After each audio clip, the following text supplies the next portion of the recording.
Salam hörmətli YouTube kanalımızın izləyiciləri. Qrupumuz tərəfindən hazırda gördüyünüz kimi maşnağada izolyasiya işləri icra olunur. Gördüyünüz kimi yuxarı profnastil vurulur və heç bir membrandan da istifadə olunmur. Bu deməkdir ki, burada isti hava axını yayda çox olacaq, qışda da ki, tərləmə çox olacaq.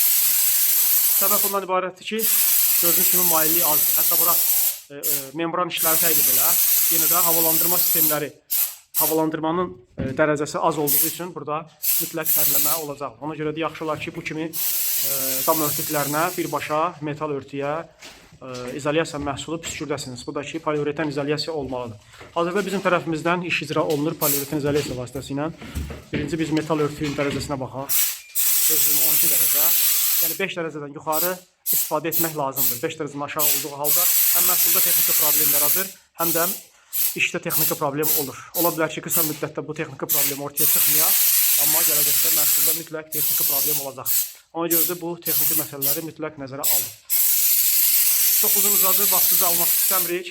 Hər hansı bir sualınız olarsa, səhifədə qeyd olunan nömrələrlə və yaxud şərh bölməmizə yazarsınız. Münasib vaxtı suallarınız cavablandırılacaq. Allah'a əmanət olun, gecəniz xeyrə qalsın.